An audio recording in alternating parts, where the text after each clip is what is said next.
Hello, everybody, and welcome back to Olive Boy Pens. It's been a minute. This is a special night edition because now I have a 9 to 5 job. That's right.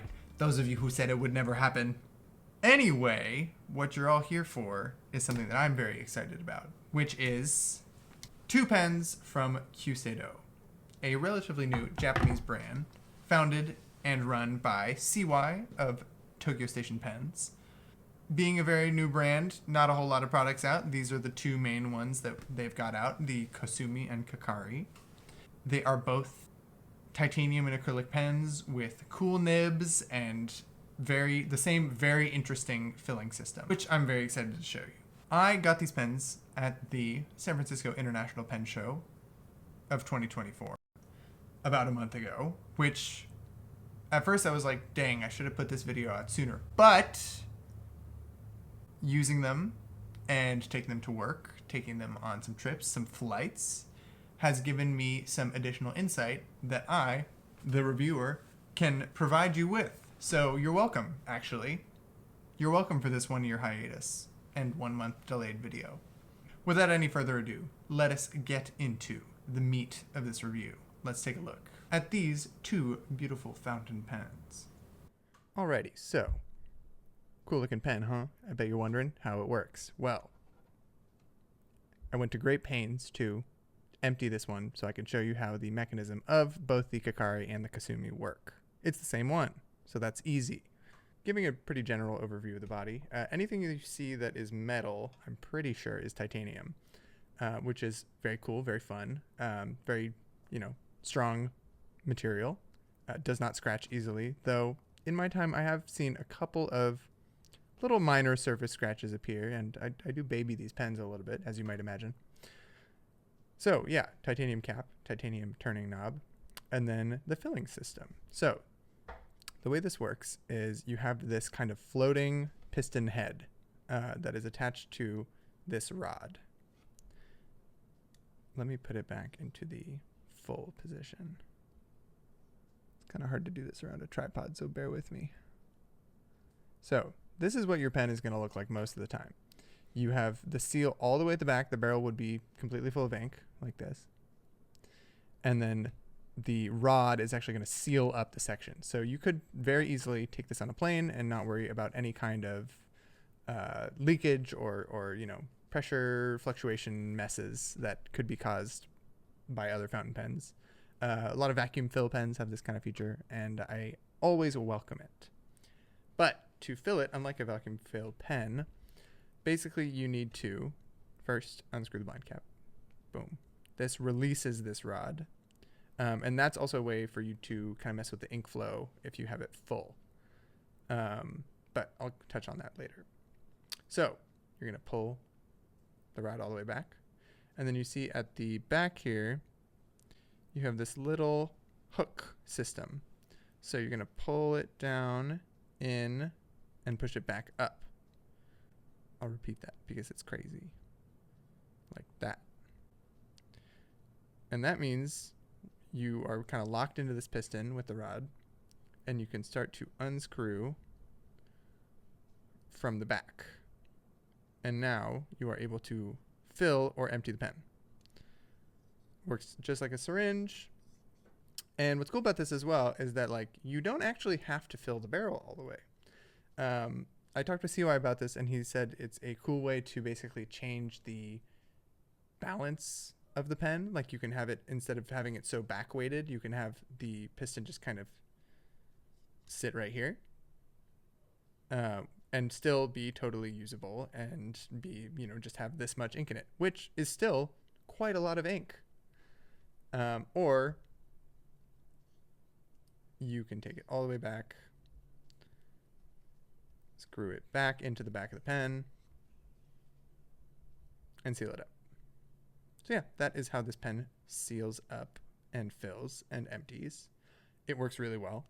I find it about as easy to fill and empty as a vacuum fill pen, which for some people is a little bit much. But what's nice about this pen is that when you are emptying it, for example, let me grab a glass of water, or filling it into like a bottle of ink that doesn't have a lot of space in it, you're going to have that little pop that happens at the end of the vacuum, whereas this is just a simple syringe fill. So yeah, I'm just bloop, bloop, bloop, bloop, bloop, bloop. Instead of having that big pop that you have at the end of a vacuum filler where it starts to fill, you just, I guess I did not clean this pen out as well as I thought I did. Let's forget which way I need to screw it. Is it the easiest pen to use in the world? No. Is it worth it for how cool this filling system is? Absolutely yes. In my opinion. And of course, once you get the hang of it, I've only filled and emptied this pen like 3 or 4 times. I'm sure it'll get easier, but it feels great. It's very solid, and I like it a lot. On the other pen, of course, the only difference is that instead of having this faceted cap, it is round. I definitely prefer the faceted because, I mean, this is the one I bought. But the faceted one, I do, it's got the tendency to roll, whereas the Kosumi just kind of rests nicely. I don't think people are just going to be leaving this loose places very often, considering, it's a $600 pen. So if you keep it in a pen case, you're all good. This is where these 2 pens live for me. They live side by side. Usually this one's full. In my little Lamy 2 pen case, and this comes with me to work because truly these are very usable everyday pens if you get over the price anxiety. But we'll talk more about that in my opinion. For the writing sample, first we've got the Kosumi sporting a fine cursive italic grind that I asked for from CY at the pen show. It's super daily usable. The nib is nice and bouncy. You can see me mess with the flow a little bit just for a little bit more flair. The other pen has a extra fine cursive italic Triumph nib, which was a custom job also done by CY a while back that has finally made its way into a CY pen. These are both great writers, and I recommend them to anyone. You've seen what these pens do, what they can do for you, what they've done for me, and what they're made of, and what they look like, and how they write. All of the important things about a pen. Now, how do I feel about them? Well, great question. Thank you for asking. I really like these, and that is the reason why I bought one of them. I bought the Kakari. Didn't buy the Kakari. I bought the Kosumi. The Kakari, without a nib, mind you, I put the freaking nib on myself. The Kakari body was gifted to me by CY for the purposes of review on this YouTube channel. So thank you all for watching and giving me a platform in which I have the opportunity to try out some cool stuff. This was a big leap for me in terms of money spent on a pen. And it's kind of an insane amount to spend on. It's an insane amount to spend on a pen. And I've reviewed pens in this price bracket before, though sparingly. And this one feels really, really solid. It feels incredibly well made. Everything that works about it, I've seen not work in other pens of this price bracket. The filling system is pretty incredible. I love the ease of cleanliness. I love the ink capacity. I love just the mechanism of it. It is a little bit complicated to use, but once you get the hang of it, like anything, you'll just know how to do it. And it's just like, I feel like I have other pens in my collection that are awesome, that are great, and that I don't feel super confident about taking out of the house. But this one just feels very robust. I mean, it is a heavy pen and it's metal and it's got a lot going for it, but it doesn't feel out of place in real life. And I feel like there are lots of pens that do. Anything, like kind of vintagey, celluloid-y, or just kind of like, I don't know. I've seen a lot of people on Reddit post about like Aurora 88 snapping in half or stuff like that. Visconti's having bad nibs. This feels like part of a larger popular trend of just like elevated basics, because this is a metal and acrylic pen. There's a lot of those out there, but this does everything right. This does all the details in a way that feels very intentional, And it's done at a really small batch size, which I think is really impressive from a manufacturing standpoint. There are not a lot of these on the planet, you know, compared to like 900 billion Bic pens or even just like 100 million Lamy Safaris, right? You're paying for not a brand name, which means you're getting an incredible product. That's basically how I stand on this. Being that this is such an unestablished brand, and it does have, you know, the kind of hobby appeal of having CY behind it, and he's been known to do cool stuff, and he's known for having really good nib grinds, and that's a draw for this as well, is that, you know, you are going to get a great nib 100 times out of 100. But knowing that you're not paying for this little white star on top of the pen, and that you're just getting what's in here, means that for $600 you're getting a lot, and you should be, because it's $600.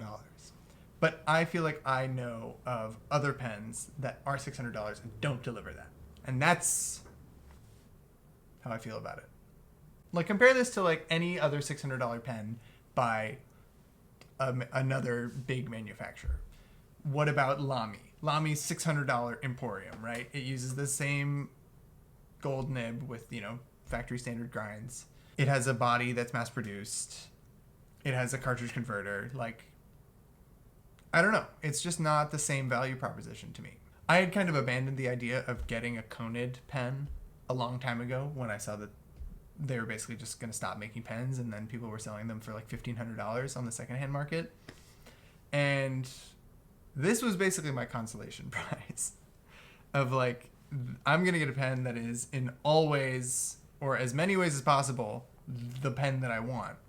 And so far, I have been far from disappointed. I use this pen, or I use one of these pens at least every day at work, and I'm never disappointed. I certainly haven't had to refill them because of that crazy incapacity, but they're very everyday usable despite their priciness and preciousness, you know, which I think makes it more of a good product because you wouldn't want, or I mean, you might.